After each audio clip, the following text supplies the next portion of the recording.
There's a golf course in Franklin with different neighborhoods around it and no residential connection to any of them. This is the arrangement where ownership and membership don't necessarily tie together, and that turns out to be an advantage most buyers don't get told about. This is for someone who wants to live near a course without the community and the club being a single decision. It fits people who want options, the ability to own here and decide about membership separately or never. It can frustrate someone who wanted the arrangement Troubadour offers, where the club is part of what you're buying and the decision is made for you. That's not what this is. Recently, we worked with a couple who'd been looking exclusively at golf course communities and were frustrated by how few there were and how narrow the inventory got.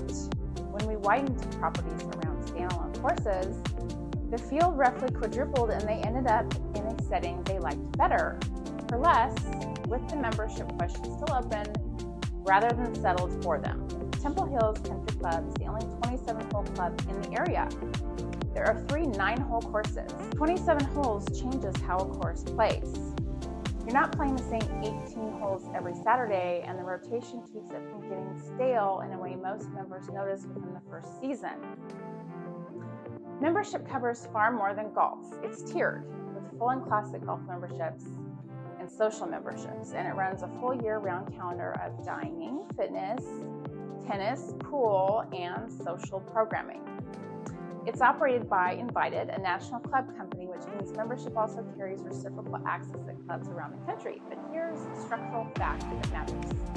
It's a standalone club. There's no development attached to it. The neighborhoods around it are their own places, and buying in any of them has no bearing on the club.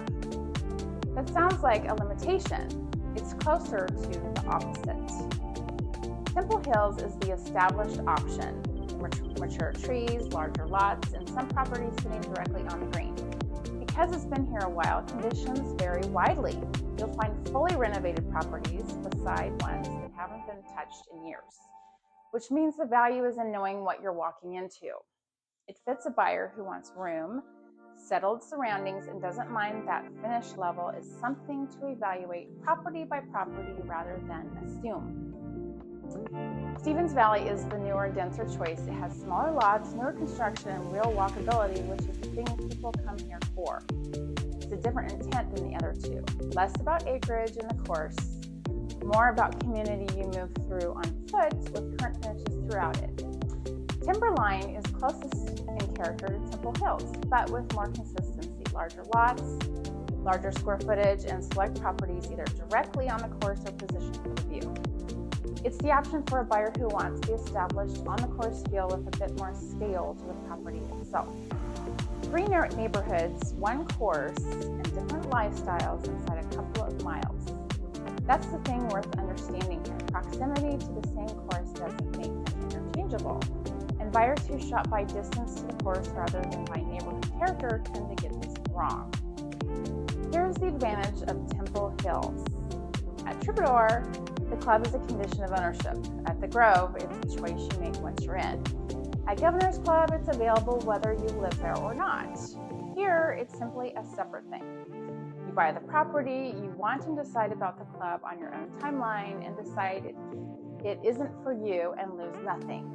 That's the widest optionality of any arrangement in the county. Here's the distinction that matters, and it's finer than it first looks. Temple Hills has a rich social life, a full club calendar, dining, events, a national network of reciprocal clubs. What it doesn't have is that social life bundled into the address. There's no gate, and the neighborhood itself doesn't organize your week. The social structure runs through the club, which you join separately, rather than through where you bought. So the real contrast with a golf course community isn't active versus quiet. It's bundled versus opt-in. In a gated community with an active club, the network arrives with the property on day 1, whether you wanted all of it or not. Here, you choose your relationship to it. Buy the property, then decide how much of the club life you want, from full golf membership down to none. For someone who wants that decision in their own hands, it's a good fit. For someone who wants it handled by the purchase, Troubadour's bundled model does that instead. If you want the membership question kept separate from the property question, this arrangement is an advantage, and there's more inventory here than all 3 golf course communities combined.